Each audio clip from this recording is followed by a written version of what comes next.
अस्सलामुअलैकुम व्यूअर्स। आज मैं आपके साथ अनार की चटपटी चटनी बनाने की रेसिपी शेयर करने जा रही हूँ, जो बहुत मज़ेदार और टेस्टी बनती है। और जिन बच्चों को भूख नहीं लगती और माएँ बहुत परेशान होती हैं, तो उनके लिए ये बहुत फ़ायदेमंद है।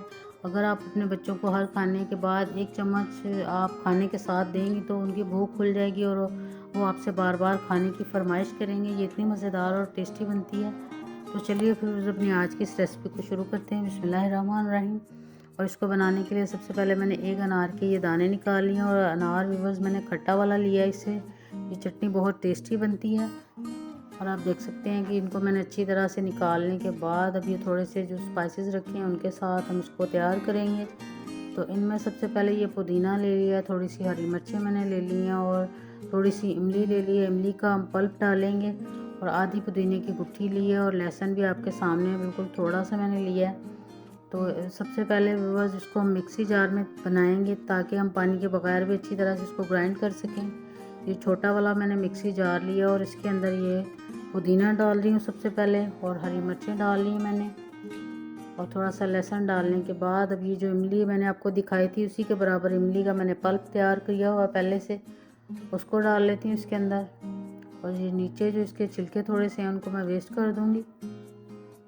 तो अब अनार डाले बगैर सबसे पहले इसको दरदरा सा पीस लेंगे, क्योंकि अगर एकदम सारी चीज़ें डाल लेंगे तो फिर हो सकता है खड़ा ना रह जाए हरी मिर्चें या कोई लहसुन वगैरह। तो इसलिए इसको पहले हम ग्राइंड कर रहे हैं। थोड़ी सी हरी मिर्चें खड़ी लग रही हैं लेकिन दरदरी सी पीस गई हैं। तो अब इसके अंदर ये अनार के दाने डाल लूँगी मैं, और इनको डालने के बाद इसको हम अच्छा सा ग्राइंड करेंगे और करीबन 5-7 मिनट के लिए इसको अच्छा सा ग्राइंड करेंगे, ताकि अच्छी तरह से ये ग्राइंड हो जाए, मिक्स हो जाए। और 5 मिनट ग्राइंड करने के बाद अब इसके अंदर ये थोड़ा सा ज़ीरा डाल रही हूँ मैं, थोड़ा सा नमक, हाफ़ टी स्पून से भी कम थोड़ा सा डाला है मैंने, और साथ इसके अंदर 1.5 टेबल स्पून चीनी मैं डाल लूँगी, क्योंकि अनार खट्टे हैं तो चीनी के साथ चटपटी खट्टी मीठी सी हमारी चटनी तैयार होगी। और अब इसको मज़ीद 2-3 मिनट के लिए ग्राइंड कर लेंगे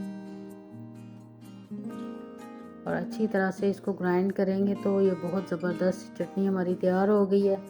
अब आपको मैं इसकी कंसिस्टेंसी भी दिखाती हूँ, क्योंकि हमने पानी इसमें बिल्कुल ऐड नहीं किया, लेकिन फिर भी ये बहुत मज़ेदार सी बनकर तैयार हुई है। अनार का अपना पानी और जो इमली का पल्प था उसी के साथ ये चटपटी सी चटनी हमारी तैयार हो गई है। तो अब मैं इसको डिश आउट कर रही हूँ। तो बस अगर आप इसको फ्रिज में रख के इस्तेमाल करेंगे तो आप 1 हफ़्ते तक इसको इस्तेमाल कर सकते हैं।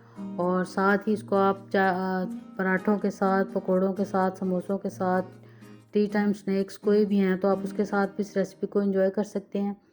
और ज़बरदस्त सी रेसिपी है, ज़रूर ट्राई कीजिएगा और बताइएगा कि आपकी चटनी ये कैसी बनी। उम्मीद है कि आपको रेसिपी अच्छी लगी होगी, और अगर व्यूअर्स आपको रेसिपी अच्छी लगे तो वीडियो को लाइक कीजिएगा, चैनल को सब्सक्राइब कीजिएगा और साथ ही साइड पे लगे हुए बेल आइकन को भी प्रेस कीजिएगा। तो फिर मिलेंगे इंशाल्लाह ताला व्यूअर्स एक न्यू रेसिपी के साथ। तब तक के लिए अल्लाह हाफिज़। अस्सलाम वालेकुम व्यूअर्स। आज मैं